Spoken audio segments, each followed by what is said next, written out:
still remember that night, so quiet, it almost hurt to breathe. The house was swallowed by darkness, broken only by the ticking of the old wall clock, the one my mother had given us as a wedding gift 40 years ago. Each tick sounded like a heartbeat in an empty room. A cruel reminder that something in my life had shifted. Something I couldn't quite name yet. Julian, my husband, had just come home from another business dinner, as he always called it. And he looked tired, but not the kind of tired that comes from hard work. His face was pale, his eyes hollow, and his movements strangely performative, as though he were playing a role he no longer believed in. He tossed his jacket carelessly onto the couch, yanked off his tie like it was strangling him, and collapsed onto the bed without a word, without even showering. I stood in the kitchen doorway, watching him. The scent of his expensive cologne lingered in the air, but tonight it was mixed with something else, a sweet, floral perfume that did not belong to me. That foreign fragrance crawled into my chest like a whisper of betrayal. Once, the sound of Julian's soft snores had comforted me. It used to mean safety, routine, the familiar rhythm of a long marriage. But that night, his snoring felt different, almost mocking, like a lullaby for a fool. I sat at the edge of the kitchen table, the silence pressing against me. I could feel the weight of 40 years, every memory, every sacrifice bearing down on my chest. I began tidying up, a ritual I turned to whenever unease crept into my heart. His wallet, his phone, his old laptop, all carelessly scattered around. As usual. That's when I saw it.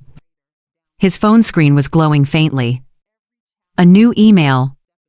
Julian never used email. He always said, "Juliet, all that tech stuff is too complicated. I'd rather make a call." But there it was, a message waiting to be read. Out of a strange mixture of curiosity and dread, I opened it. Only one sentence short, simple, and lethal. "You were incredible tonight. Dad, IWA." For a second, the world froze. My hands turned cold. Dad. The words spun inside my head like a cruel echo. Who would write that? And what could it mean, incredible tonight? My pulse quickened as I stared at the glowing screen, the red heart stabbing into me like a needle. I looked toward the bedroom. Julian had turned on his side, his face calm, lips parted in peaceful sleep, a picture of innocence. I put the phone back exactly as I'd found it. My hands trembled, but my mind was wide awake now. Something inside me had cracked quietly, irreversibly. I kept cleaning, trying to anchor myself in the rhythm of movement. When I picked up his trousers from the floor, a crisp piece of paper slipped out of the pocket, a restaurant receipt. A dinner for two, at an elegant steakhouse in San Antonio. I frowned. San Antonio. Julian had told me he was going to Dallas.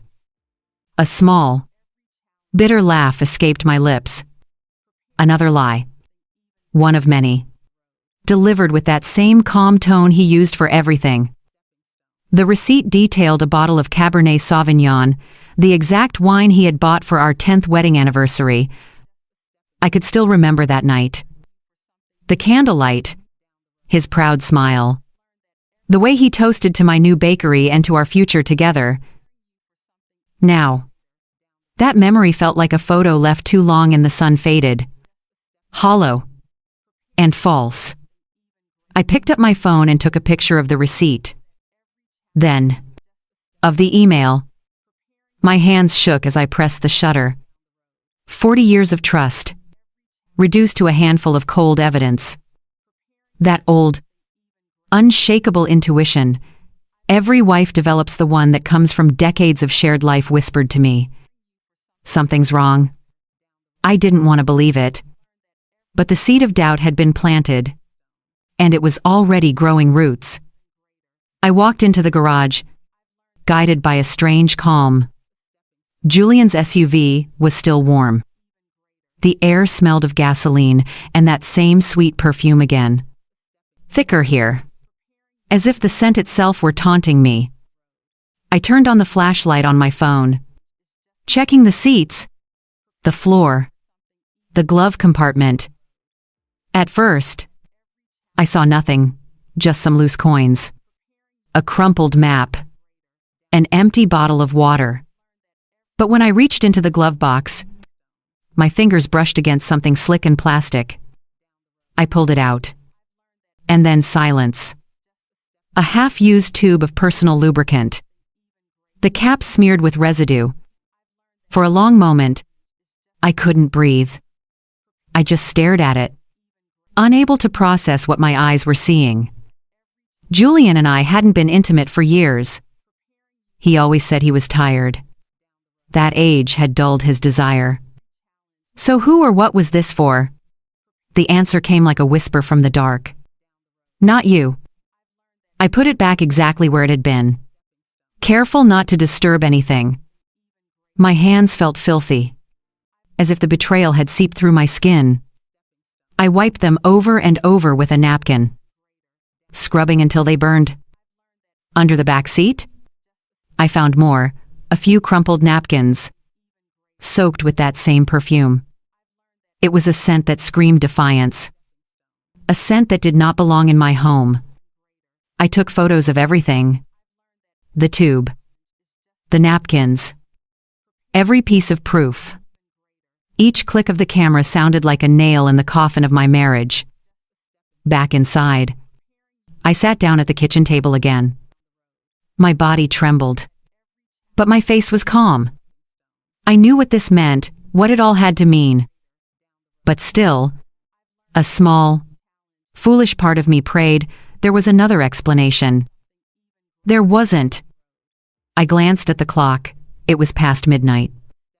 The same clock that had once marked the rhythm of my happiest years now marked the end of them. That night, I didn't cry. I didn't scream. I didn't break anything. I just sat there, staring at the faint glow of the lamp above me, feeling something inside me die quietly. Some pains don't need tears. Some heartbreaks speak only in silence. And deep down, I knew this silence was only the beginning. The storm was coming. Juliet, don't cry, I whispered to myself. It's not over yet. It's only just begun. The first rays of dawn crept through the curtains, painting the kitchen in soft gold. I hadn't slept at all. The night had passed in silence, broken only by the ticking clock and the faint hum of Julian snoring from the bedroom. I sat at the table, staring into my untouched cup of coffee, its surface still trembling from the weight of my shaking hands. Every image from last night replayed in my head, the receipt, the email, the tube in the car.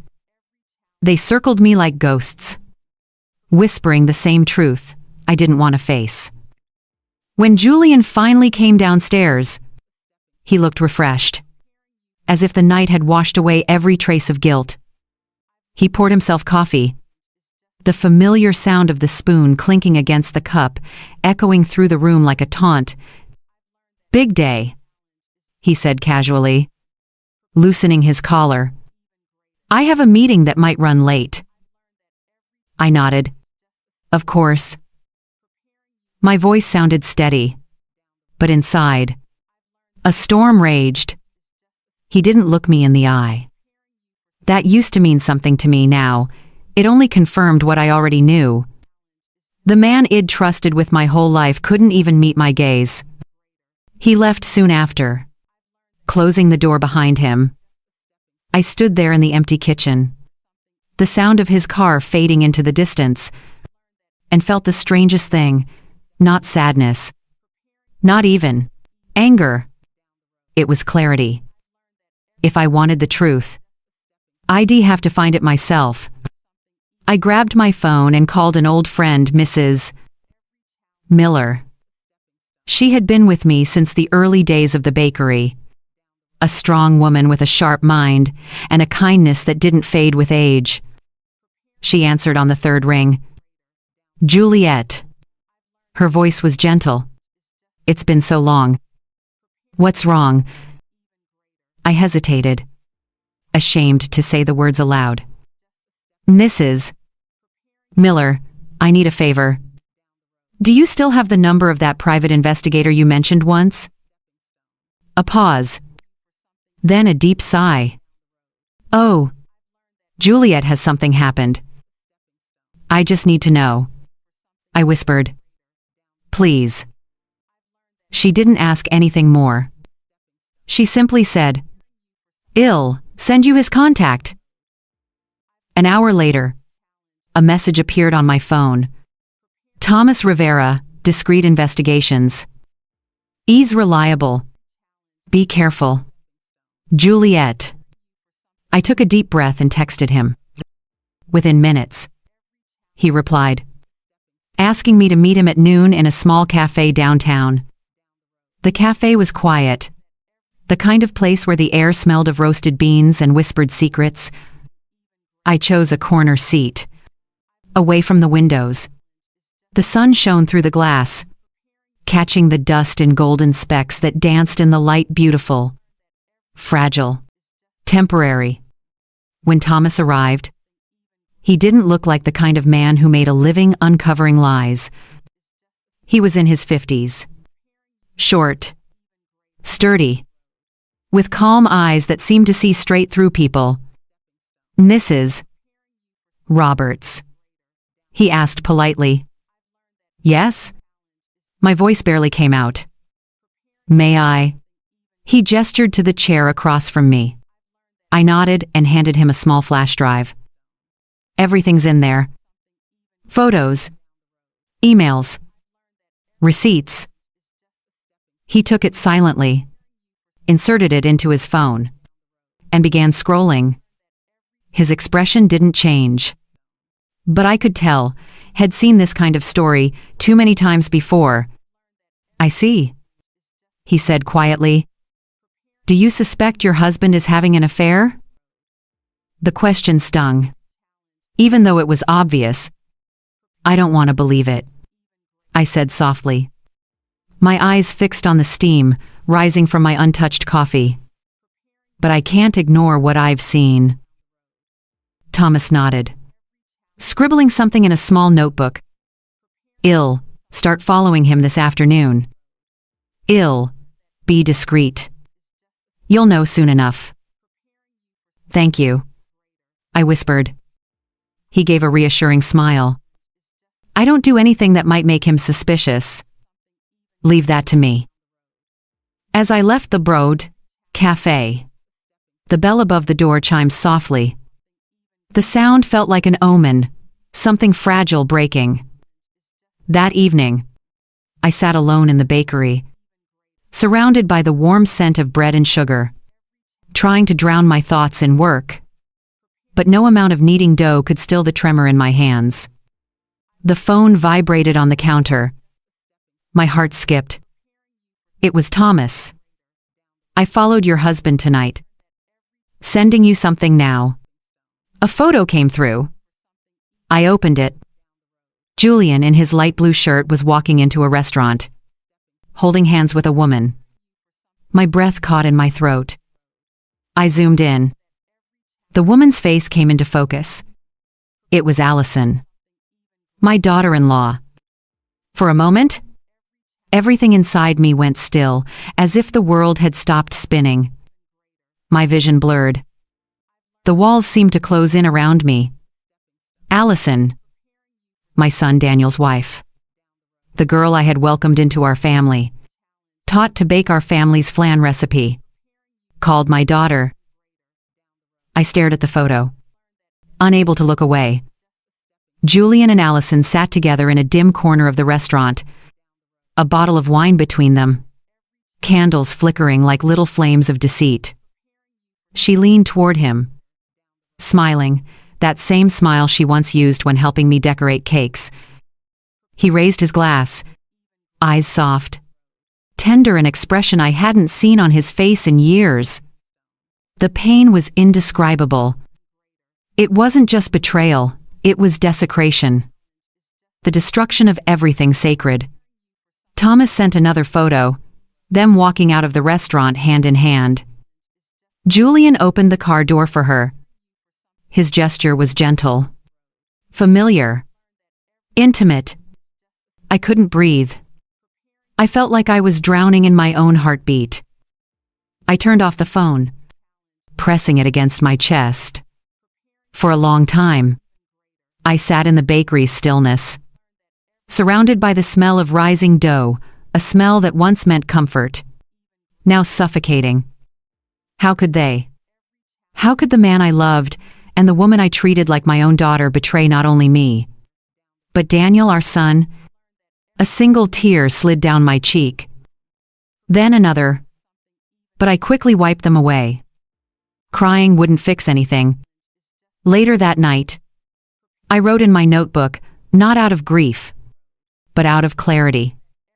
Date: Thursday. Location: La Vie Restaurant, San Antonio. Subjects: Julian Roberts and Allison Roberts. Status: confirmed contact. Each word I wrote felt like carving something permanent in stone. I knew what I had to do now. This wasn't just about betrayal anymore. It was about justice. I sat there until dawn, listening to the world wake up. The first customers would soon arrive, families, children, people laughing, unaware of the war raging inside me. I looked down at my flour-covered hands and realized that, in a way, I was lucky. Because when you've spent a lifetime baking, you learn that even when something collapses, even when the dough deflates and the crust burns, you can always start again. But not until you've cleared the mess. So, I whispered to myself, steady and cold. Tomorrow, the truth begins. And I meant it.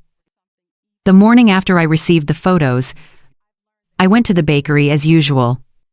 From the outside, nothing looked different. The sign above the door, the smell of warm bread, the soft chime of the bell whenever a customer walked in. But inside, everything had changed. Every smile I gave felt forced. Every good morning sounded hollow. My heart wasn't in the bakery anymore.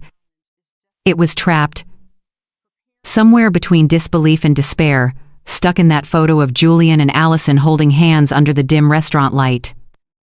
Each time the doorbell rang, I expected to see Julian's face calm, confident, pretending everything was fine.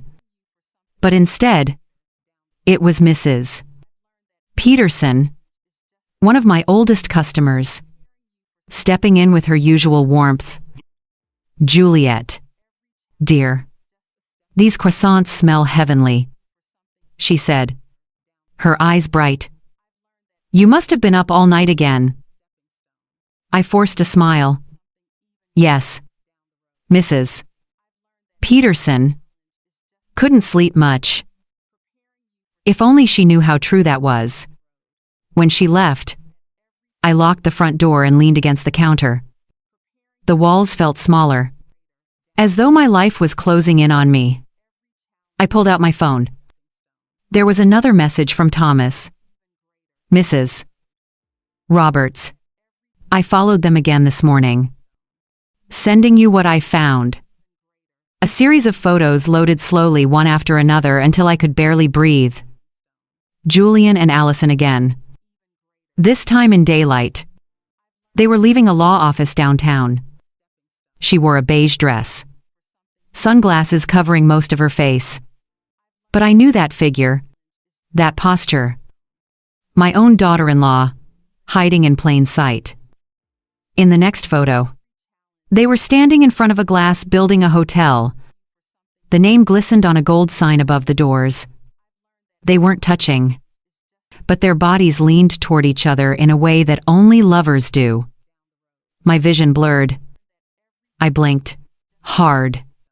Forcing myself to look. Then a short video arrived. I hesitated for a moment before pressing play. Thomas' voice whispered through the recording. Third-floor balcony. And there they were. Julian and Allison, standing close together on the balcony. His arm was around her waist. She rested her head on his shoulder, her long hair brushing against his chest. And then he kissed her. It was brief, almost tender, but it shattered what little remained of my heart. I replayed it again and again, as if some part of me still hoped I had misseen it. But every frame was a knife, twisting deeper. I could hear my own breathing on the recording fast. Uneven because I realized I was holding my phone too tightly. My knuckles turned white. They had taken everything sacred and defiled it. Not just my marriage, my family. I wrote everything down in my notebook. Date.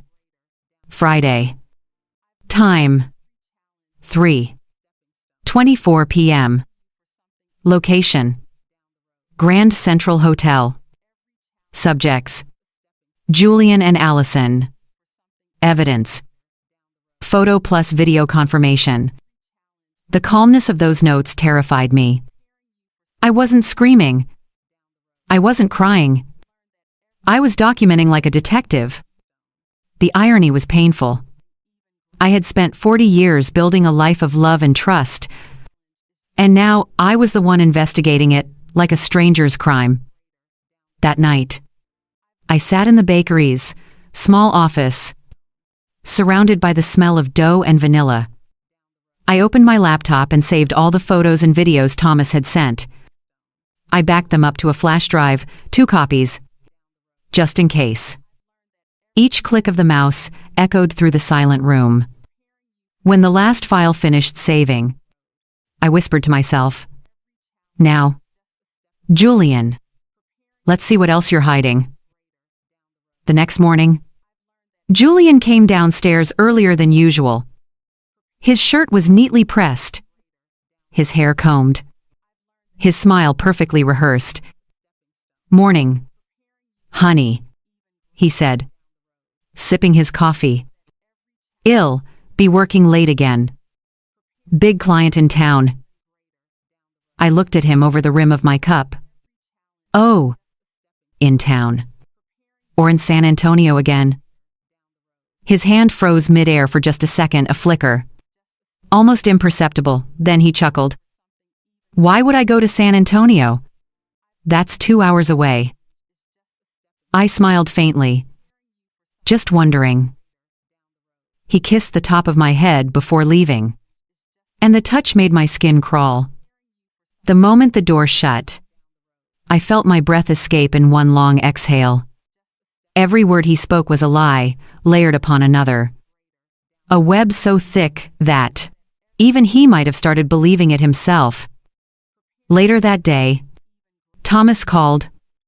His voice was calm, professional, but there was a hint of unease beneath it. "Mrs. Roberts, I've uncovered something else. They're not just meeting for pleasure. There's paperwork involved, legal documents." "What kind of documents?" I asked, gripping the phone. "I am not sure yet, but they met with a lawyer who handles business transfers." I overheard part of their conversation, something about ownership and signatures. My stomach turned cold. "Ownership of what?" He hesitated. "Your bakery. Maybe. The chain under your name. I can't confirm yet. But it sounded like they were planning to move assets." For a few seconds, I couldn't speak. I felt the world tilt under my feet. "They're trying to take everything," I whispered. "Ill, find out more," Thomas said firmly. "Stay calm." I don't confront him yet. But calm was impossible. That night, I walked through the empty bakery, the same bakery Julian once promised he would help me grow. I ran my hands along the counter, feeling the smooth wood polished by years of effort and sleepless nights. Every loaf of bread, every pie, every pastry, it was all built from my sweat, my sacrifices. And now they wanted to steal it. I thought of Allison's laugh, that soft, sweet tone she used to greet customers when she occasionally helped me. She must have been practicing. A bitter smile crossed my face.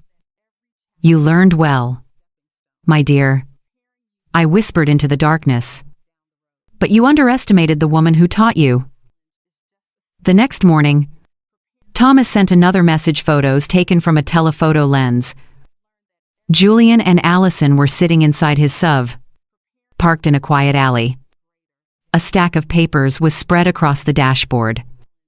Allison held a red pen, marking something, while Julian nodded approvingly. "They're preparing fake documents," Thomas wrote. "Looks like a transfer of ownership. Ill. Confirm the notary's name soon." I zoomed in on the photo. Heart pounding. I could almost read the title on the first page, "Business Transfer Agreement." My bakery. My name. My life. Julian wasn't just betraying me as a husband, he was erasing me as a person. That night, during dinner, I watched him closely. He spoke, in his usual calm, measured tone, telling stories about clients, laughing at his own jokes, sipping wine. When he finished eating, he looked up and said, "Oh, by the way, there are some business papers I'll need you to look at soon. Complicated legal stuff, you know how it is?" His words were honeyed poison. I smiled sweetly. "Of course. Leave them on my desk. I'll read them tomorrow." Inside, I was screaming. When he went to bed, I stayed behind, cleaning the dishes slowly. My reflection in the kitchen window looked like someone else, someone I didn't recognize. For 40 years, I had been his partner, his confidant, his support. Now, I was his prey.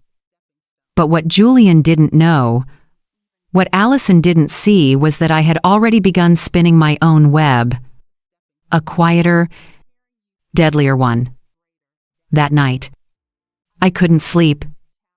I lay awake beside Julian, listening to his steady breathing, the rhythm of a man who slept peacefully while I drowned in silence. The faint glow of the digital clock painted his face in shades of blue. I studied him, the man I had married, the man who had shared my bed, my meals, my dreams. Now he was a stranger who wanted to destroy me quietly, piece by piece. I turned toward the ceiling, fighting the storm in my chest. I wanted to scream, to shake him awake and demand answers. But what would that give me? Lies. More lies. Delivered with that same calm voice and the same steady gaze. So instead, I lay there and planned. When you live 40 years beside a man like Julian, you learn his patterns, the way he thinks, the way he hides, the way he manipulates 1900. If he thought he could play his game unseen, he had forgotten that I was watching. The next morning, I was already up before dawn, my hands kneading dough in the bakery. The rhythmic movement calmed me. Flour, sugar, eggs, all obedient. Unlike people. When Julian came downstairs, I had already set breakfast on the table. Eggs, toast, and strong coffee. The same routine. The same domestic ritual that had defined our mornings for decades. Only this time, my heart wasn't in it. "I have to travel to Nashville tomorrow," I said casually, placing a plate in front of him.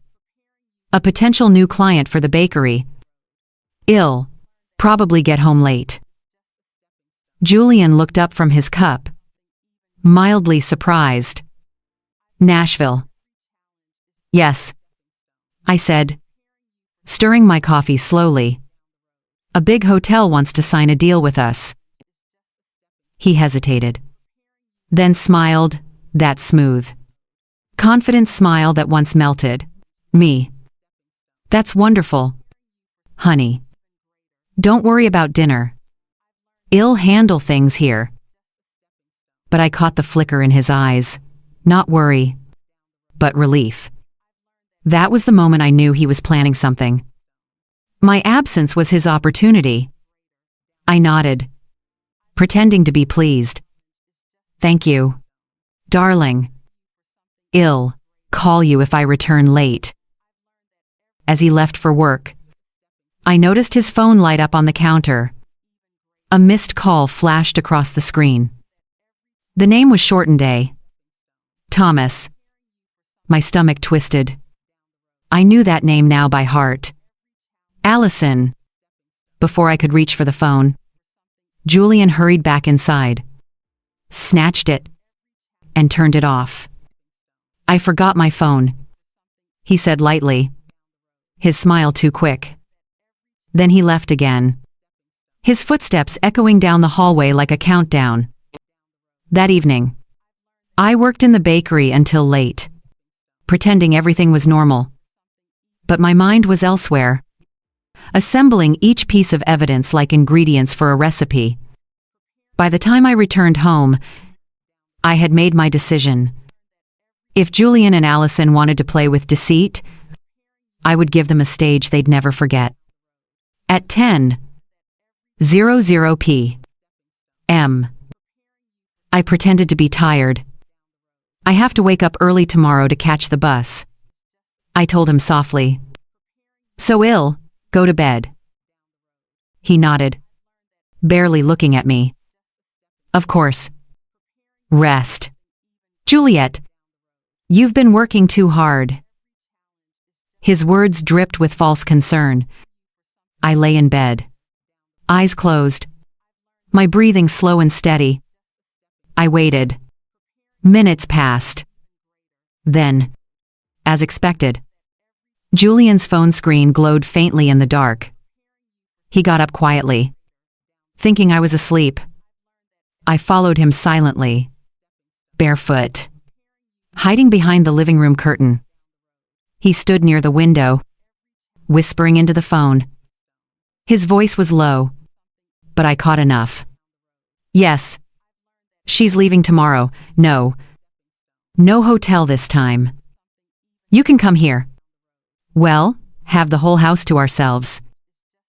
And then, a soft giggle from the other end, Allison's voice. Unmistakable. That's perfect. Dad. I'll come early. Finally, some peace. My blood boiled. Not just from rage, but from the audacity of it all, the shamelessness, the cruelty. They weren't just cheating on me. They were desecrating my home. I slipped back to the bedroom, heart pounding. From the drawer, I pulled out a small recorder, an old device I had bought for our son Daniel when he was in college. He used it to record lectures. I would use it to record betrayal. I checked the batteries, pressed record, and hid it behind the bookshelf near the headboard, just enough to capture every sound in the room. Then I covered the cable with a family photo, the one taken at Daniel and Allison's wedding. In that photo, we looked perfect, a family frozen in happiness. I stared at it for a moment. Julian's proud smile. Allison's innocent grin. Lies carved into paper. I whispered, "Let's see how perfect you sound now." Then I turned off the light and lay back in bed. Julian returned minutes later. His steps soft, his breathing even. Soon, he was snoring again. But I didn't sleep. Not even for a second. Before dawn, I woke up and prepared the final step. I went to the kitchen, where a small pot of oil sat on the stove. I tied a thin string to the igniter, ran it through the window, and attached it to an old coffee can near the back door. When pulled, it would create a small burst of smoke, not fire. Not danger, just enough chaos to attract attention. A simple distraction, but it would do the job. I looked around my house, my kitchen, my walls, my memories. Everything I had built was about to become a stage. When Julian finally stirred, I pretended to be getting ready for my trip. "I have to go early," I said quietly, leaning over to kiss his forehead. "Don't forget to eat." "All right." He smiled sleepily. "Of course. Call me when you get there." "I will." I walked out the front door, closing it softly behind me. But instead of heading to the bus station, I crossed the street to Mrs. Rated from Lighted Peterson's house. She was already awake, watering her flowers. "Juliet?" she asked, startled. "You're up early. What's wrong?" "Nothing," I said, forcing a small smile. "I just need to sit here for a while. I want to keep an eye on something." She frowned, confused, but didn't question me. She poured me a cup of coffee and led me to the living room window. From there, I could see my house perfectly. The trap was set. Hours passed. Around 10:00 a.m. A taxi pulled up to my driveway. Allison stepped out wearing a floral dress, dark sunglasses, and that same confident air she'd always had. She looked around, cautious but smiling. Julian opened the door and let her in. I felt my pulse hammer in my ears. "Showtime," I whispered, taking out my phone. Through the recorder's app, I could hear everything: laughter, footsteps, whispers. Then Julian's voice. "See, we don't need hotels anymore." Allison laughed softly. "You really do know how to plan things. The old hag is gone." "Right." I clenched my jaw. Old hag. That was what she called me. Then, silence, followed by sounds. I didn't want to hear the sounds of betrayal echoing through the walls I had once called home. I closed my eyes and whispered, "Just a little longer. Juliet. Just a little longer." I sat beside Mrs. Prained Peterson's window, my fingers wrapped tightly around a cup of coffee that had long gone cold. Outside, the morning sun was bright and sharp, cutting through the air like a blade. But all I could see was my house, the front door closed, the curtains drawn. Inside, my husband and my daughter-in-law were living their fantasy. I could hear everything through the recorder app on my phone. Their voices low, intimate, dripping with betrayal. Julian laughed softly. "We're finally alone. No more sneaking around." Allison's voice, sweet and playful, replied, "You really think of everything, don't you?" I could almost see her smile, the same one she used to greet me with every Sunday when she came for dinner. The same smile that now made my stomach turn. I pressed the volume lower, afraid that Mrs. Mymant Peterson would hear. My hands trembled slightly. Not with fear, but with control, the kind of calm you find only when pain becomes purpose. Then, for a few minutes, there was silence on the line. Only the faint creak of the bed, the sound of rustling sheets. My heart hardened. I didn't cry. I didn't look away. I had waited too long for this. At exactly 10:37 a.m., Allison's voice cut through the air, high-pitched and panicked. "Julian, what the hell is this? I can't move." Then Julian's angry growl. "Stop yelling. Hold on. What's happening?" And that was when I smiled. Quietly, I reached for the thin string running from my kitchen window to the old coffee can by Mrs. Crominus. Peterson's garden. One small tug. That's all it took. Inside my kitchen, the stove clicked. The oil caught the flame, and thick black smoke began to rise. Not a fire big enough to destroy, just enough to call attention. "Mrs. Peterson gasped beside me, dropping her teacup. "Juliet, your house. It's your kitchen's on fire." I forced a gasp, standing quickly. "Oh no. Call the fire department." Neighbors began to rush out of their houses, pointing, shouting. The smoke curled upward into the sky. A dark signal, my own smoke of justice. Within minutes, the street filled with noise. Sirens blaring in the distance. People yelling. The chaos of curiosity.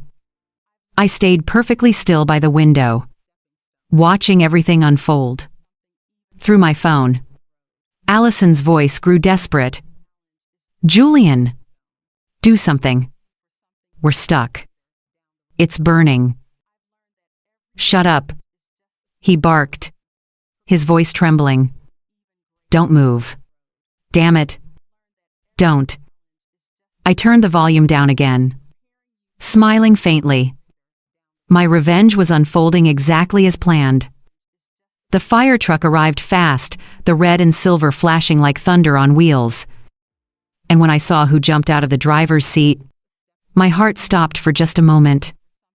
It was Daniel, my son, in his fire chief uniform. He shouted orders to his team with the calm authority of a man who'd done this 100 times. "Hose line ready. Break the door if needed. There might be people inside." I wanted to run to him, to grab his arm, to tell him no, not you, not there. But I couldn't. The plan was already in motion, and there was no turning back. The front door burst open under the weight of the sledgehammer. Smoke rolled out like a wounded animal. The firefighters rushed in, and I could hear the chaos through my phone coughing. Shouts. Footsteps. Then, silence. A moment later, Daniel's voice echoed faintly through the recorder. Shaking. Disbelieving. "What? What is this?" Another firefighter whispered behind him, his voice half horrified, half shocked. "Oh my God." A short, nervous laugh broke out, quickly silenced by Daniel's sharp command. "Quiet. Everyone out. Now." My hands went cold. I imagined his face, the horror, the pain, the realization he had just found them. His own father and his wife, stuck together. The humiliation was total, the shame absolute. Outside, the neighbors gathered in clusters, whispering, craning their necks toward the front yard. "What's happening?" One woman asked breathlessly. "I heard they found someone inside." "Who?" "I think it's Julian and Allison." Gasps rippled through the crowd. "Julian and his daughter-in-law." "No, that can't be true." "It's true, look. The firefighters are bringing them out." I stepped back from the window just as the door opened. 2 stretchers emerged, covered hastily with thin white sheets. Beneath them, shapes struggled, faintly pitiful, trembling. The firefighters tried to shield them from view, But it was too late. The neighborhood had already seen. Allison's muffled sobs echoed through the air, mixed with Julian's groans of pain and humiliation. "Please," he muttered weakly. "Don't let anyone see us." But everyone was already watching. "Mrs.?" Peterson stood beside me, hand over her mouth, her eyes wide with disbelief and something else understanding. "Juliet," she whispered, turning to me slowly. "You knew." I didn't answer. I just looked at her calm, collected, unashamed, and nodded once. Her gaze softened. She didn't say another word. She simply stood beside me, silent witness to the storm I had unleashed. Outside, laughter began to mix with the shock. Cruel, mocking laughter. Father-in-law and daughter-in-law stuck together. In bed. Oh, dear God. What a disgrace. Poor Juliet. After all these years, I listened. My expression unreadable. The firefighters carried Julian and Allison toward the ambulance. Someone in the crowd raised a phone and started recording. I didn't stop them. Julian's face was pale, sweat dripping down his forehead, his eyes darting wildly, searching for me. Perhaps. He wouldn't find me. Allison was crying, begging for mercy, for dignity that no longer existed.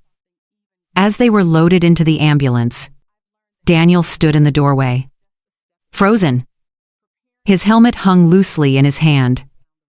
At his face, my son's beautiful face was white as ash. The man who had once worshipped his father now looked at him as though he were a stranger. My heart ached for him, but I didn't move. Justice is rarely clean. The ambulance doors shut with a heavy thud. The sirens wailed once more, fading into the distance. The crowd slowly began to scatter, still buzzing with gossip. "Mrs.?" Peterson looked at me again, tears in her eyes. "What will you do now?" I exhaled, finally setting down my cold cup of coffee. "What I should have done long ago," I said softly. "Finish it." She nodded, though I could tell she didn't fully understand. But I didn't judge me either. That was enough. Across the street, the smoke still curled from my kitchen window, a dark scar against the blue sky. And I thought how fitting. For 40 years, my life had been built on fire, passion, loyalty, sacrifice. Now, it ended in smoke. But somewhere in that rising cloud, I felt something new, not guilt, not grief, but clarity. They had wanted to burn my world down. Instead, I burned their illusion. When the last firefighter left and the neighbors returned to their homes, I walked back into my house. The air smelled faintly of smoke and betrayal. The bed upstairs was empty now, cold, stripped, silent. I sat on the edge, the recorder still in my hand, and pressed play. Julian's voice came through. Desperate. Broken. "Allison. Stop crying. I am trying to fix it." And her reply, a choked sob. "You said this would be safe. You said shed, never find out." I smiled faintly, whispering to the empty room. "Oh, my dear. You underestimated the wrong woman." The hospital smelled of disinfectant and silence. I sat in the hallway, my hands folded neatly on my lap, pretending to be just another worried wife waiting for news. Around me, nurses hurried by, the hum of fluorescent lights filling the empty spaces between footsteps and whispers. Outside the window, the sky had turned gray. The smoke from my kitchen long gone, leaving only its ghost faint, distant, and strangely peaceful. Mrs. Peterson sat beside me, her hand resting on mine. She hadn't said much since the ambulance left, and I appreciated that. Some moments didn't need words. After what felt like an eternity, a doctor appeared at the end of the corridor. He was young, sweating under his mask, holding a clipboard that looked heavier than it should. Mrs. Roberts. I stood, nodding calmly. Yes. He looked uneasy, as if searching for the right tone. We've managed to separate them. They're stable now, no serious damage. Only minor burns and skin irritation. I nodded again, as though I hadn't known exactly how this would end. Thank you, doctor. Can I see them? He hesitated, then gestured toward the ward. They're in room 306. Please, just be gentle. It's been a difficult morning. Gentle. The word almost made me laugh. The hallway leading to room 306 was back-spot-hodo, long and sterile, each step echoing like a heartbeat. I could feel the eyes of the nurses on me, pitying, curious, maybe even impressed. When I reached the door, I paused. Through the small glass window, I saw them. Julian, pale and motionless, lay on one bed. Allison, her hair a tangled mess, sat up slightly, her face streaked with tears. The two of them looked like the aftermath of a war broken. Humiliated, stripped of their masks. I opened the door quietly. The air inside was thick with antiseptic and shame. Allison looked up first. Her eyes widened in horror. Mrs. Roberts. Julian turned slowly, his face drawn, his lips trembling. Juliet, I can explain. I held up my hand. No. Don't. The silence that followed was deafening. I could hear the monitor beeping steadily beside his bed. A cruel reminder that even betrayal has a heartbeat. I reached into my purse and pulled out 2 small tubes of ointment, the ones the nurse had handed me minutes earlier. But these weren't the same. While waiting, I had switched them with something else. I placed them gently on the bedside table. The nurse asked me to bring these. I said softly. They'll help with the burns. Julian looked at me, searching my face for some hint of forgiveness. There was none. I turned and walked away before he could speak again. I hadn't even made it to the end of the corridor when I heard it. A scream, sharp, panicked, echoing off the white walls. Then another. I stopped, my heart still, my expression unreadable. Nurses rushed past me, their shoes squeaking on the tile. I didn't move. I didn't need to. I already knew what they would find. Inside room 306, chaos erupted. Allison's voice cracked in agony. It burns. Oh God. It burns. Julian's angry roar followed. What the hell is this? Who did this to us? The doctor's voice shouted over the noise, ordering saline, ointment, neutralizers, but the humiliation, the scene itself, was already spreading faster than any flame. Down the hallway, I heard whispers ripple like wildfire. It's them, the couple from this morning. The father-in-law and the daughter-in-law. What a disgrace. I walked to the end of the corridor, my heels tapping softly against the tile. I stopped near the window and looked out. The sunlight had broken through the clouds, golden and warm. For the first time in weeks, I breathed easily. 2 hours later, the hallway was calm again. The noise had faded to a dull hum. That was when Daniel arrived. I saw him before he saw me, his uniform still dirty from the morning. His face pale and exhausted. He walked with the heavy steps of a man who had seen too much place. When his eyes met mine, they were empty. "Mom," he said quietly. "They're saying it's Dad and Allison." I nodded slowly. "It's true."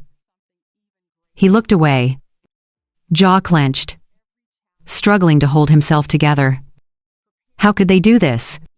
To me. To you. I reached for his hand. It was trembling. Because people like them don't know the meaning of love? Daniel. Only greed. His eyes filled with tears. But he didn't let them fall. He pulled out a brown envelope from under his arm, the one I had asked him to retrieve from home. "Everything you wanted," he said quietly, placing it in my hands. Inside were the printed photos, the emails, the videos, and the legal documents I had prepared. Divorce papers and the transfer clauses for the bakery, already rewritten under my name. It was all ready. I walked past him toward room 306, the envelope in my hand. Daniel followed but said nothing. When I entered, Julian's eyes widened. He looked smaller now, weaker, stripped of the arrogance he once wore like armor. Allison turned her face away, unable to meet my gaze. I placed the envelope on Julian's bed. 40 years, I said quietly. That's how long I gave you. My youth. My loyalty. My dreams. All of it. And this is how you repay me. Julian's lips quivered. Juliet. Please don't do this. I was. Don't. I interrupted sharply. You weren't thinking. You were destroying. I took out 2 documents and placed them in front of him, one labeled divorce agreement, the other transfer of ownership. Sign them, I said. Then you can go back to your new life. Just stay away from mine. He stared at the papers, then at me. Juliet. Sign them, I repeated, my voice steady. His hand trembled as he picked up the pen. The sound of the nib scratching against the paper felt like thunder in the still room. When he finished, I turned to Allison. You too. She looked at me with swollen, red eyes. Please forgive me. I was stupid. I made a mistake. I tilted my head slightly. No. Allison. You made a choice. Her tears fell freely now, splattering the white sheet. Daniel. Please. But my son didn't answer. He turned and walked out of the room without a single word. I followed him, closing the door behind me. In the hallway, Daniel leaned against the wall, his head in his hands. Mom, he said hoarsely. Why her? Why him? I didn't know how to answer. I just placed a hand on his shoulder, feeling the weight of both our broken hearts. Sometimes, justice doesn't heal, it only stops the bleeding. We stood there for a long moment, neither of us speaking. Then Daniel straightened, wiping his eyes. Take care of everything, he said quietly. You don't have to go back in there. I nodded. I wasn't planning to. As we walked down the corridor together, I glanced one last time at room 306. Through the narrow window, I saw Julian sitting motionless, head bowed, his face buried in his hands. Allison sat beside him, crying silently. And for the first time, I felt nothing. No pity. No hatred. Just peace. That night, I went home alone. The house was quiet, still smelling faintly of smoke and lemon soap. I sat by the window, looking out at the stars, and whispered, "It's over." But deep inside, I knew endings are never clean. They leave ashes. And ashes always find a way to whisper. The day after the hospital, the house felt like a museum of abandoned things. Cups still in the rack. A cardigan on the chair. The clock on the wall, keeping time like nothing had changed. Though everything had. I stood in the doorway of our bedroom. My bedroom. Now, and let the quiet press against me. The sheets were fresh. The window was cracked open, letting in the faint chirp of morning birds. I had scrubbed the floor until my knees hurt, as if the right kind of clean could erase the wrong kind of memory. It couldn't. But it gave me something to do. Downstairs. The front door opened. "Mom." Daniel's voice. Small. Careful. "In here," I called, trying to sound steady. He stepped into the kitchen with a duffel bag and a cardboard box. The uniform was gone. He wore a plain t-shirt and jeans, colorless with fatigue. He looked older, not in years, but in what grief had carved into him overnight. "I can stay in the guest room," he said.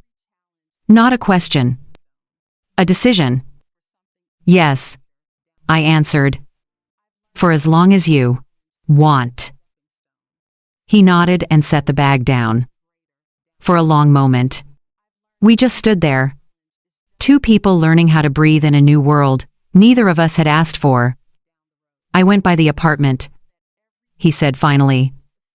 "She's not there." I didn't ask where Allison had gone. Some things don't need air to exist. They sit between us like a shadow. He pulled out his wallet and slid a key across the table. "I changed the front door lock at dawn. Just in case." I stared at the key, small, unremarkable, immense. "Thank you." We made coffee we didn't want and sat without drinking it. Our hands around the warmth like it could anchor us. The silence wasn't empty. It was full of all the words we couldn't say without shattering. "I am sorry," I said at last. It came out clumsy. Too big for the room. "For what?" His voice was soft. "For letting it get this far. For the way you had to find out." He looked down. "I had to see it. Or I wouldn't have believed it." A broken laugh. "Now I can't stop seeing it." I reached across the table and touched his hand. He didn't pull away. I spent the afternoon at the bakery. Work moved with me like a faithful animal, steady, simple, forgiving. The ovens hummed. The dough rose. The bell over the door sang its same hostue. Patient note. But the faces that came in were different. Neighbors. Regulars. Curiosity disguised as concern. "Juliet. Dear. Mrs." Holloway whispered. "If there's anything you need." "Thank you," I said, and meant it even as I felt the weight of their questions pressing against my skin. By noon, a line snaked to the door. We sold out of flan in an hour. Compliments fluttered across the counter like paper birds.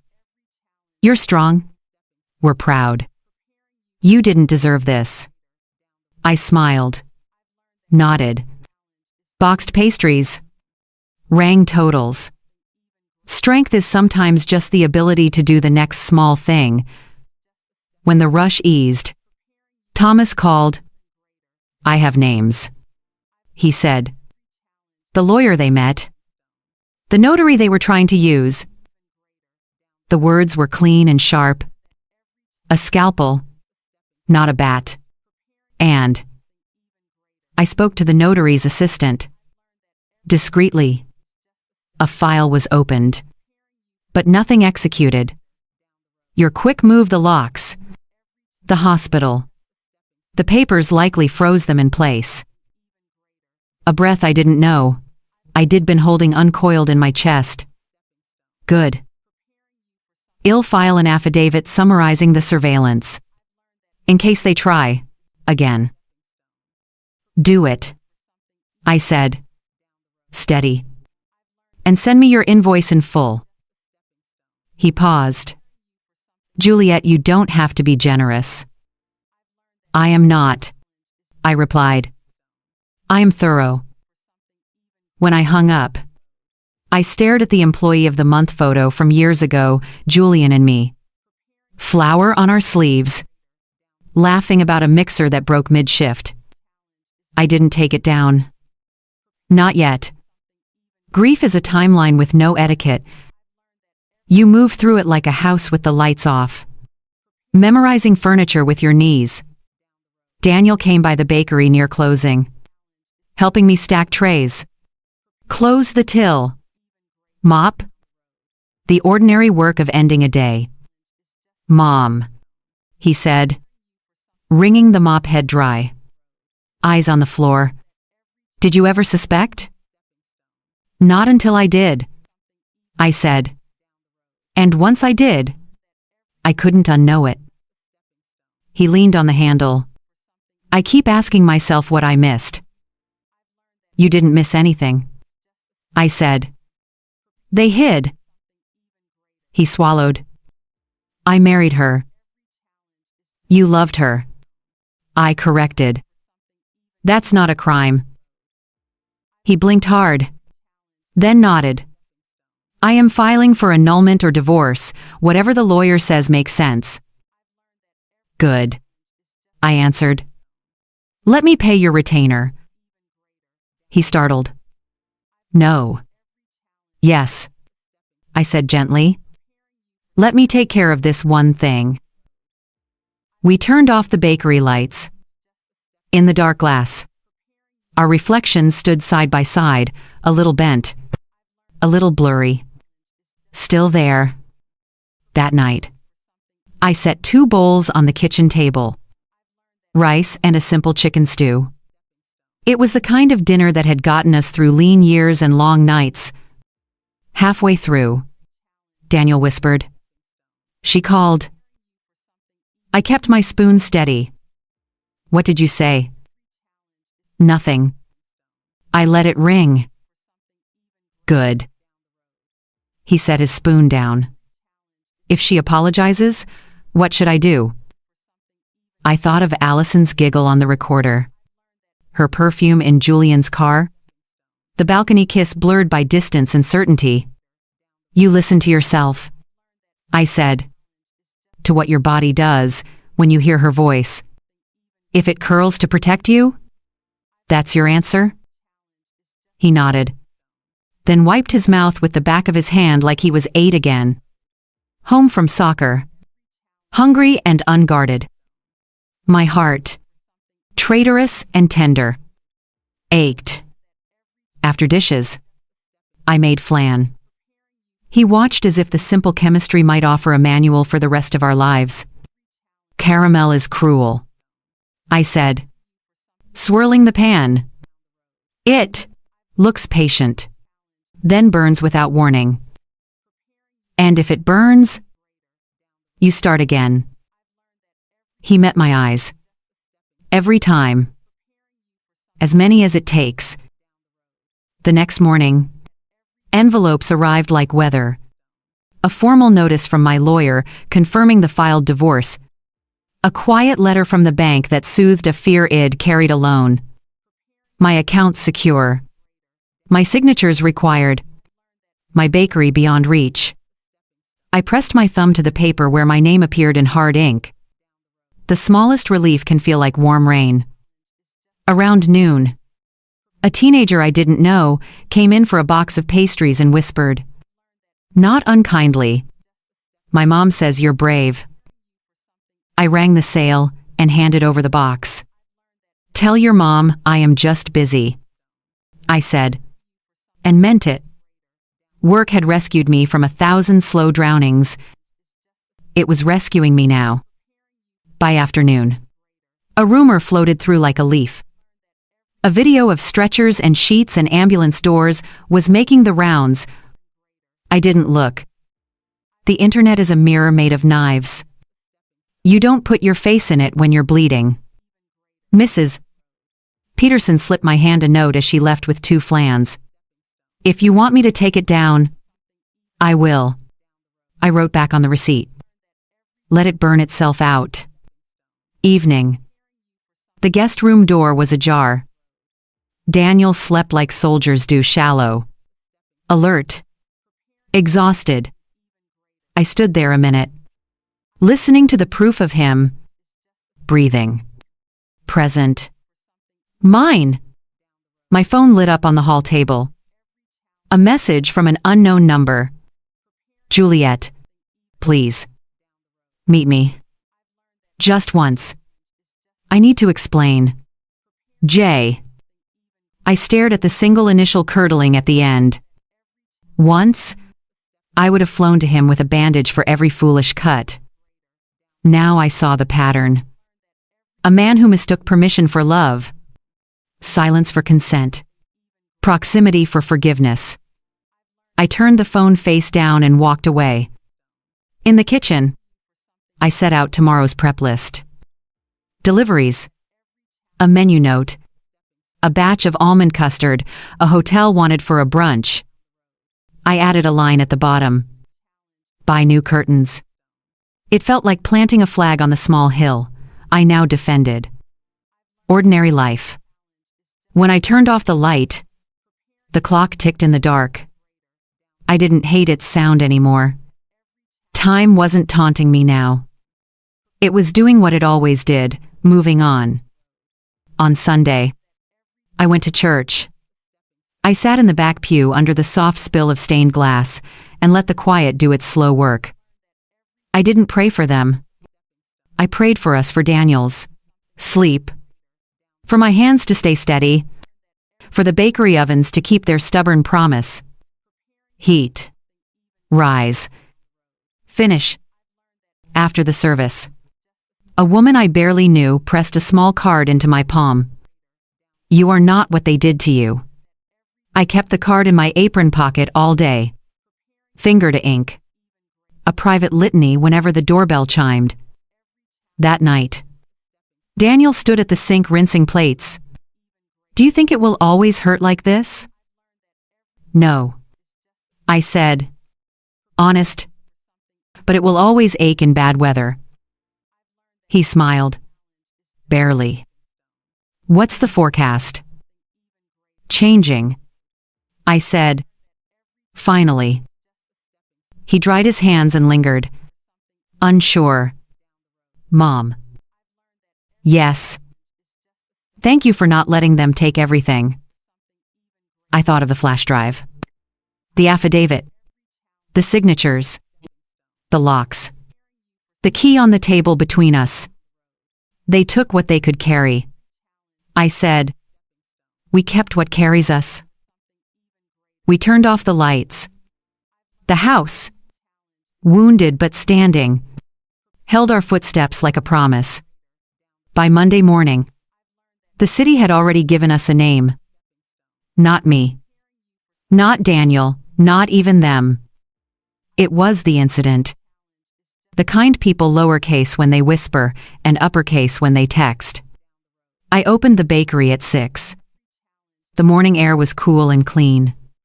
The way a page looks before you write on it. I measured flour with steady hands, cracked eggs with clean snaps, and told the ovens what I tell them every day. We rise now. The bell above the door chimed at 6:15. A courier, quiet and polite, slid a thick envelope across the counter. From your attorney. Inside, a crisp letter confirmed the filings. Divorce entered.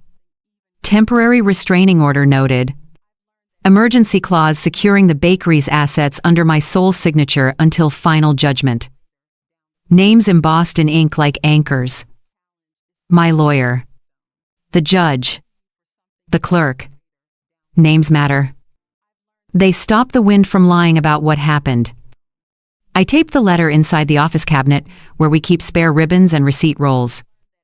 Not on a wall like a trophy inside, where only I would see it. Like a spine. At 7. Thomas called. No preface. No apology. I have the notary's name. And the lawyer's. I'll email you my affidavit in an hour. Say the names out loud? I told him. He did. Calmly. Like reading the weather. A notary who specialized in expedited signatures. A lawyer who posed in his advertisements with marble columns and a smile that had never met grief. I wrote them in my notebook and boxed them with a single sentence. They thought the dark would protect them. Then I drew a line beneath it and wrote another. It didn't. The ovens beeped. Croissants exhaled their buttery breath. Life, stubborn and generous, went on being itself. By mid-morning, the door chimed in waves. Regulars with soft eyes and exact orders. Strangers who had driven across town to buy support in a pink pastry box. 2 teens who pretended not to look at me until I looked at them first. I smiled for all of them. Not bravely, simply honestly. Mrs. Peterson stopped by with 2 lilies wrapped in newspaper. For your counter, she said. So it has something beautiful to hold. It already does, I told her. And meant the trays, the people, the day. At 11. A woman I didn't know walked in with a toddler on her hip and grief in her shoulders. She laid a hand on the glass. As if it were a window to air, she could finally breathe. My mother stayed after my father didn't. She said, we didn't have a bakery, but we had mornings. You remind me of her. I boxed a flan and slid it across without charging. Tell your mother, she raised an accurate memory. I said softly. She cried the small, relieving kind of cry you can carry out of a room. When the lunch lull came, I locked the front and stood behind the counter. Palms flat on the cool glass. My phone buzzed with a private number. I let it ring once. Twice. On the 3rd, I answered. Juliet. His voice. Not a stranger's, but a man who had lost his name inside his choices. Please. 10 minutes. Let me talk. No, I said. Send yours through counsel. You won't even hear me. He sounded tired. Or practiced. Or both. Julian, you spent months teaching me exactly how to listen to you, I said, and ended the call gently. Like setting down a heavy box you have no intention of lifting again. The first real crack of the day came as a notification I didn't ask for. A link? Sent by a cousin who meant well. A video thumbnail of my front lawn. White sheets. Red truck. Headlines that weren't headlines, just crowds trying to be newspapers. I didn't tap it. I didn't need to. I could already hear the chorus. Gasps. Pity. Laughter folded like knives. The internet is a storm that doesn't care who it floods. Instead, I opened my email. Thomas' affidavit waited in my inbox clean. Precise. Merciless. Dates. Times. Places. Still frames with timestamps. The words observed. Recorded. Affixed. Marching like soldiers who had learned to salute truth and nothing else. At the bottom. His signature. Another name. Another nail in a door that would no longer swing both ways. I forwarded it to my attorney with a single line. File and serve. Full exposure if they push, she replied, faster than a kettle boils. Already moving. Proud of you. Pride didn't feel like a crown. It felt like a level floor. That afternoon, I went to the bank. Marble floors. Quiet air. The gentle theater of money, pretending it isn't a story about people. At the desk. And the manager, a woman with silver hair and a spine, walked me through finalizing the controls on the business accounts. 2 signatures where one used to be. Mine and only mine where ours once appeared. Are you sure about removing him entirely? She asked. Professional and kind. I am sure about not being erased, I said. Her mouth moved into something that wasn't quite a smile. Then let's draw the line in ink. We did? On my way out, I passed a poster about fraud prevention, tidy bullet points. Simple commandments. Verify. Confirm. Record. I resisted the urge to write in the margin. To believe yourself the first time the air goes strange. Some lessons don't fit on posters. By evening, the sky had the color of a bruise healing. Daniel met me at the bakery to walk me home. He had that firefighter quiet alert to what might flare. Gentle with what still smokes. Did he try to call? He asked. Yes, I said. What did you say? That words are court documents now. He huffed a soft laugh. Not happy, but relieved. Good. We ate simple food, again, rice and tomatoes with salt, the kind of dinner that feels like putting both feet on the ground. After, he cleared the dishes and I made lists. Some people heal by running oceans. I heal by making stacks that behave. When I finally sat, my phone buzzed with a text from an unknown number. Please. For Daniel's sake. Can we meet? Anne. I stared a full minute before replying. For Daniel's sake? No. Communicate through your attorney. Return your key. Don't come to our home or the bakery. This is your notice. 3 dots pulsed. Then vanished. Silence that finally respected itself. Night brought the blank hum of a neighborhood deciding what to do with its new story. Somewhere, a dog barked. Somewhere, a woman laughed. Somewhere, a screen lit a face with something too bright to be truth. I stood in the doorway to the guest room and watched Daniel sleep the square. Exhausted sleep of men who will wake if a feather thinks about falling. I turned away and opened the bottom dresser drawer in my room. The envelope of evidence lay there, fat as a dictionary. I added a new page. The affidavit cover. Then, for the first time, I slipped in something that wasn't paper. The small card from church. You are not what they did to you. It belonged in this archive of severances. A boundary isn't only a wall. Sometimes it's a sentence you can hold. My phone buzzed again. My lawyer this time. Opposing counsel requested a settlement meeting. They want discretion. I typed back. They practice discretion. We practice daylight. My terms stand. A few seconds later. Understood. Well, set it on the record. You're doing well. Juliet. I turned off the lamp. The room went gentle. On Tuesday, I returned to the lawyer's office to review terms. The conference room had that glass box feeling. See-through and contained.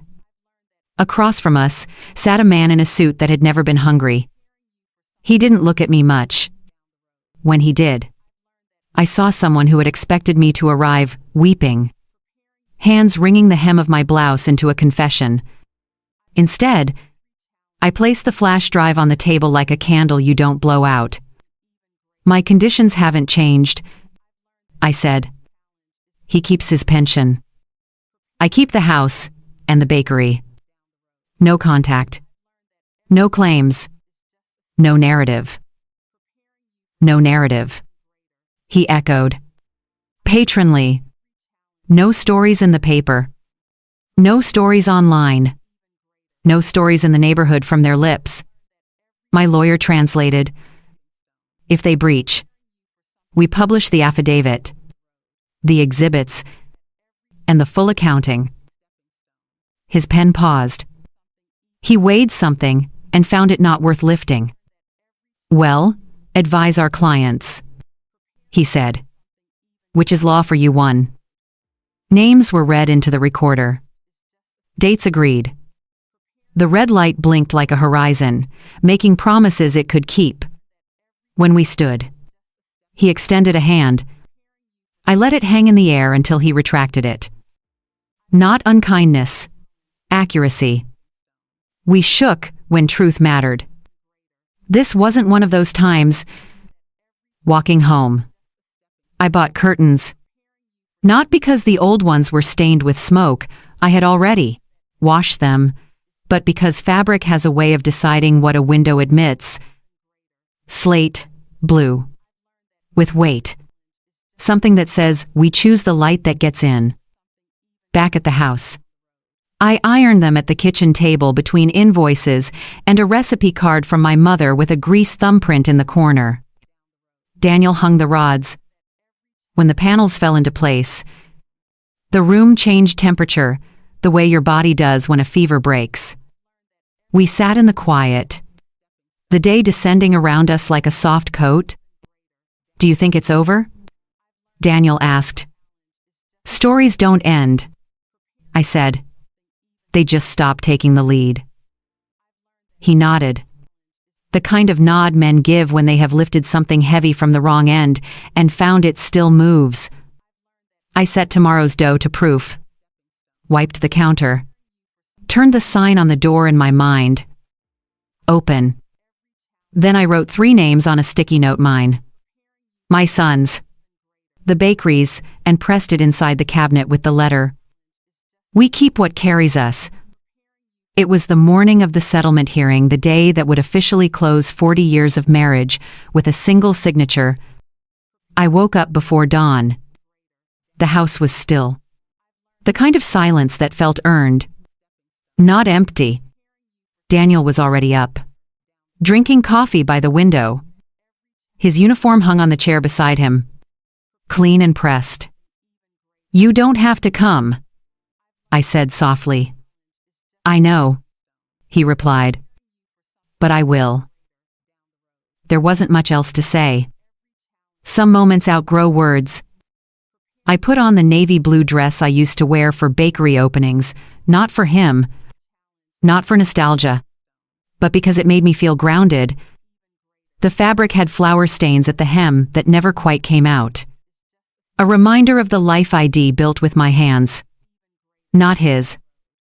Before leaving, I paused by the kitchen counter.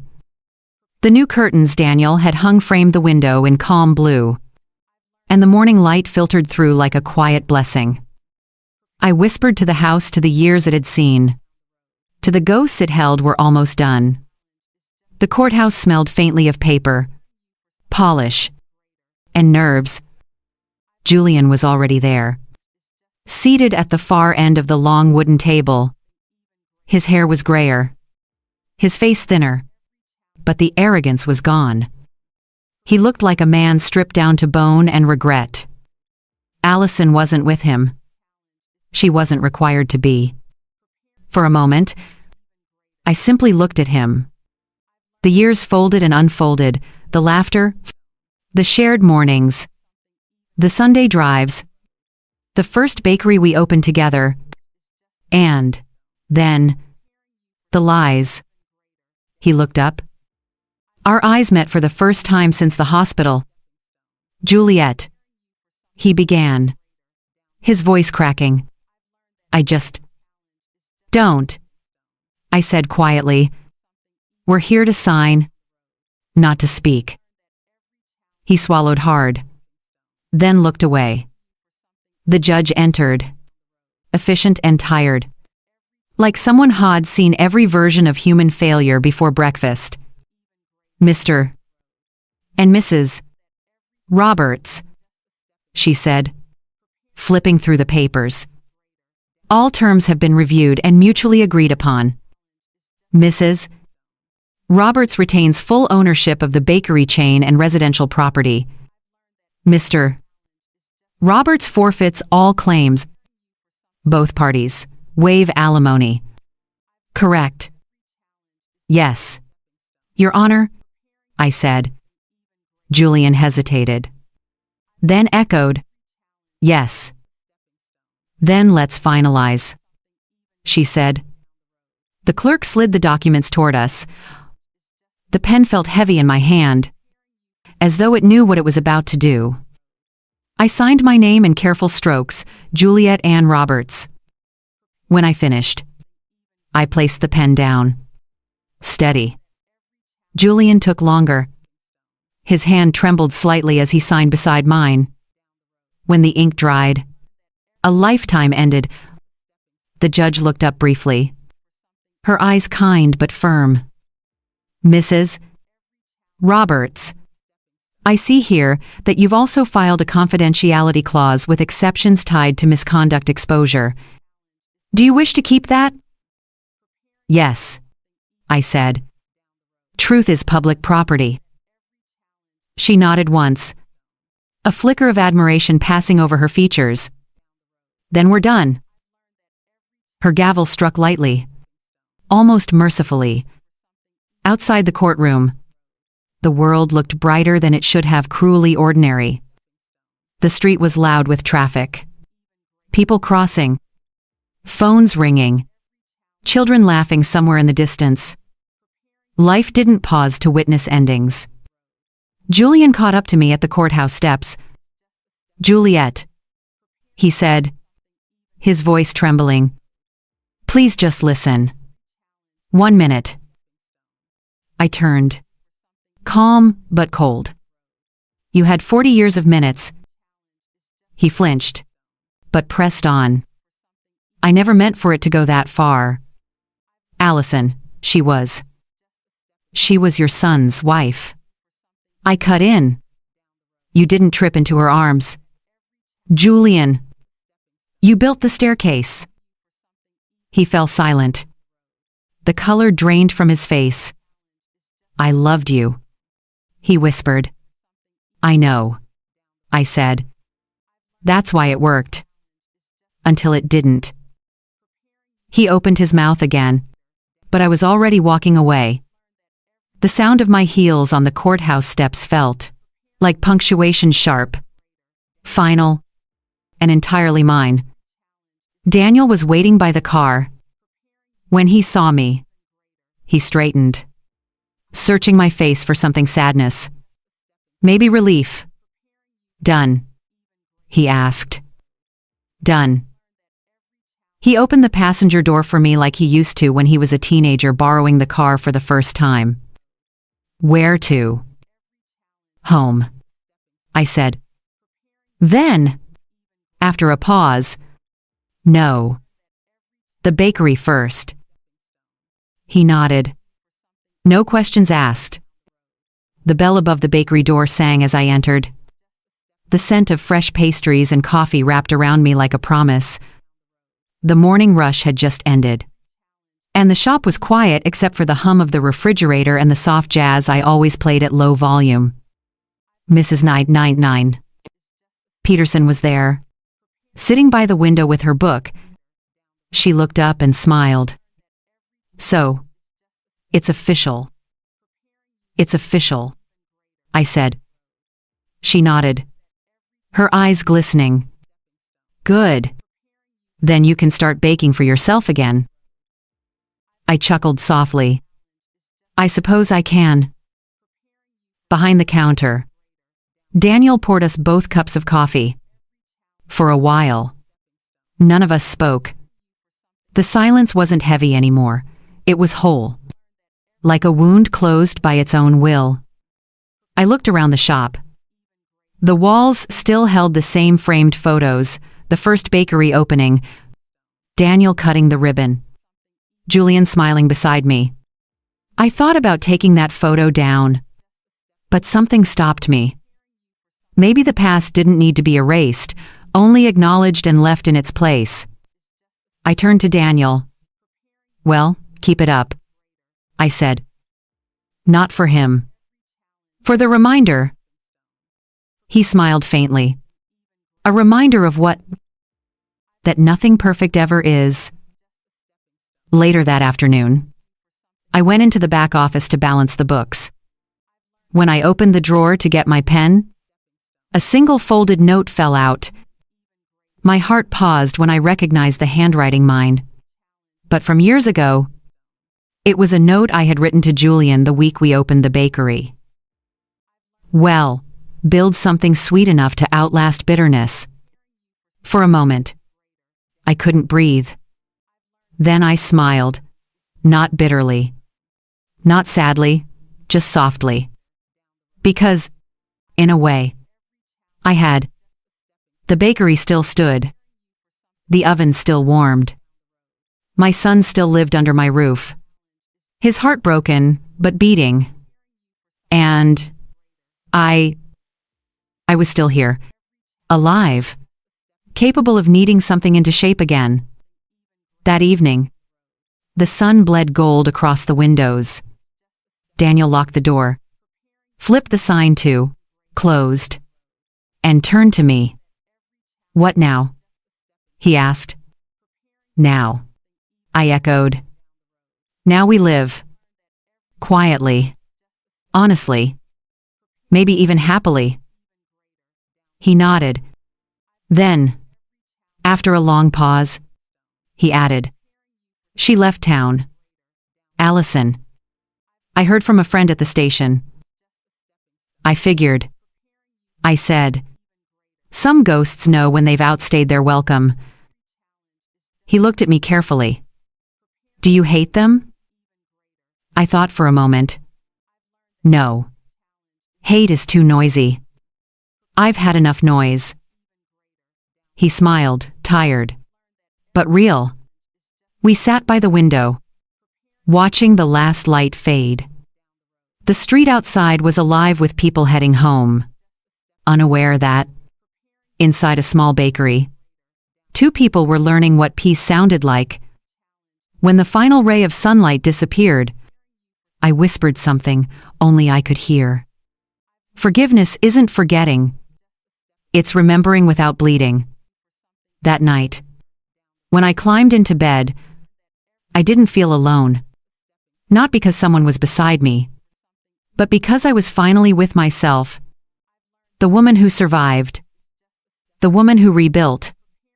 The woman who rose like the bread she baked every morning from heat, from pressure, from ruin.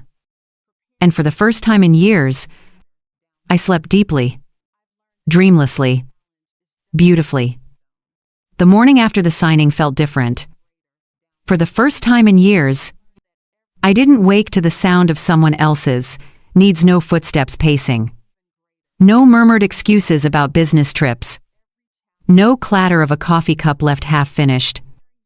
Just quiet. Not the heavy kind that follows disaster, but the clean quiet that comes when the storm has finally passed. The air smelled of cinnamon and new beginnings. Downstairs, the bakery lights hummed to life. Daniel had beaten me to it. Sleeves rolled up. Hair still damp from his shower.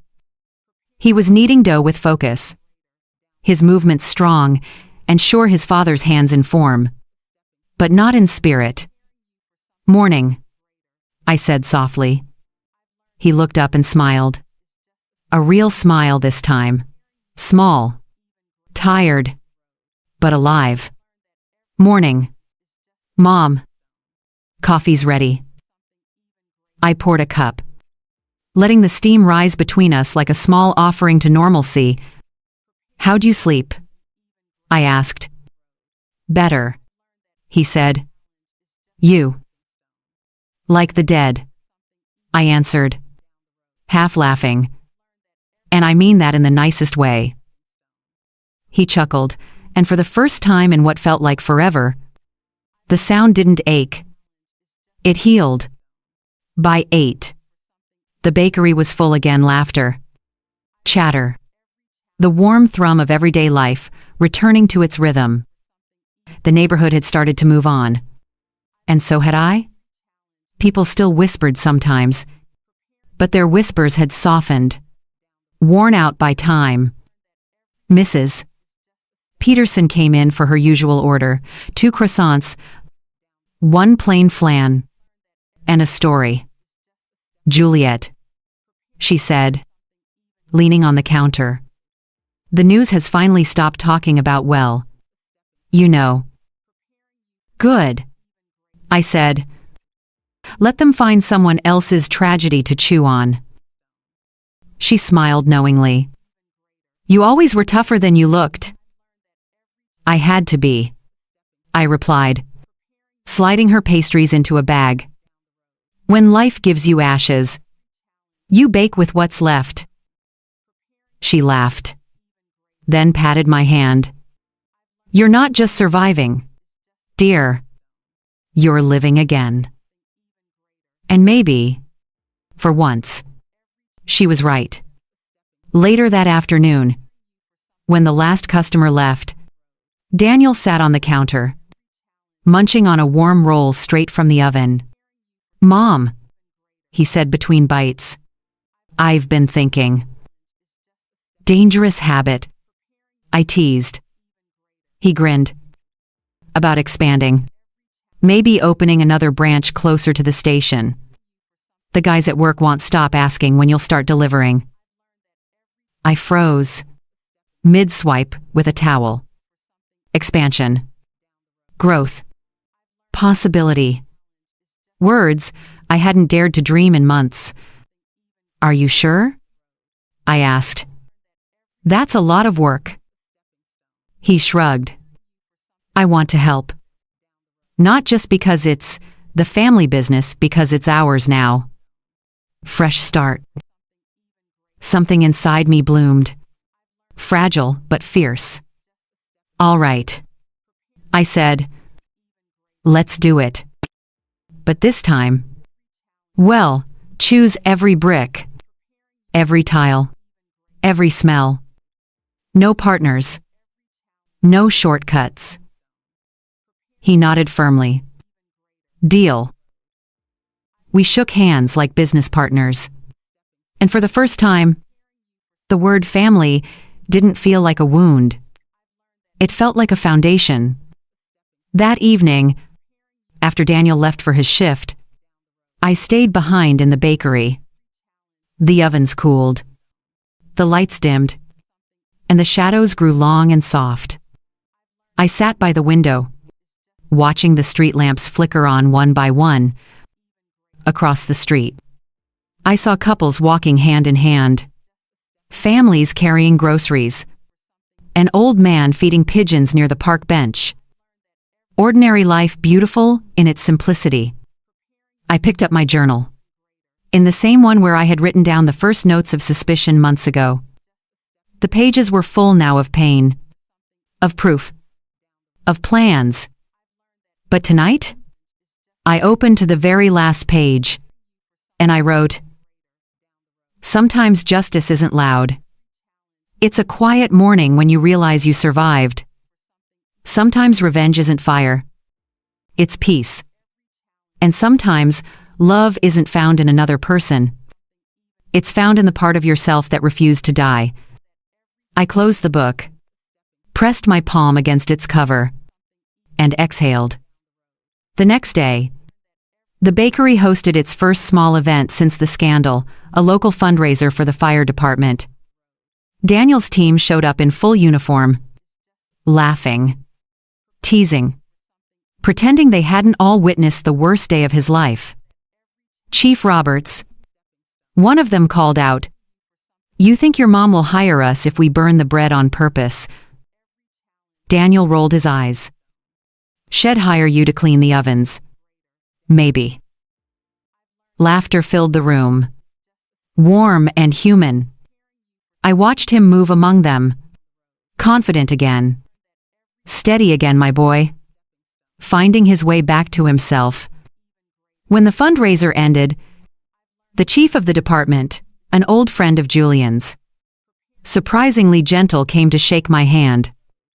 "You raised a good man," he said.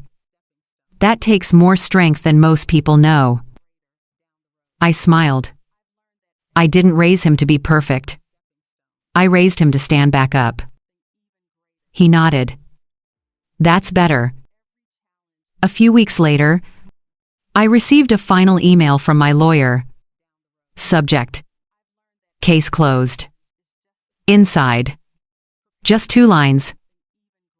All settlements finalized. All parties in compliance. No further contact permitted or attempted. No drama. No fanfare. Just peace in legal form. I deleted the email and emptied the trash folder. No need to keep ghosts in digital drawers. That night, I took a long walk through the neighborhood. The air was crisp, the streetlights humming softly. The bakery sign glowed warm behind me. Juliet's Hearth. Daniel had changed the name when I wasn't looking. When I asked him why, he said, "Because you kept the fire burning." Mom. I smiled when I saw it again from across the street. He was right. As the days turned into weeks, the weight began to lift. I found joy in the small things again, the smell of rising dough, the chatter of morning customers, the soft warmth of sunlight through the new curtains. Every evening, I closed the bakery with a small ritual. One last wipe of the counter. One last check of the ovens. And one whispered promise to myself. Tomorrow will rise. Just like the bread. One night, as I was turning the sign to closed, a young woman stepped in, nervous, clutching her phone. "Are you Juliet Roberts?" she asked.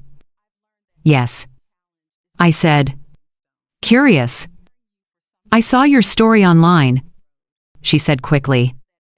"Not the bad parts, the end. The part where you rebuilt. I just wanted to say thank you. You helped me leave someone I should have left a long time ago." For a moment, I couldn't speak. Then I reached over the counter and squeezed her hand. "You did that," I said. "I just told a story." She smiled through tears. And when she left, I watched her walk away into the night lighter. Freer. That was when I realized the story wasn't just mine anymore. Now, every morning at sunrise, I open the door, breathe in the smell of flour and hope, and whisper the same thing I told myself months ago when everything fell apart. Juliet, don't cry. It's not over yet. It's only just begun. But this time, it means something new. It means life. It means peace. It means the dawn is truly mine.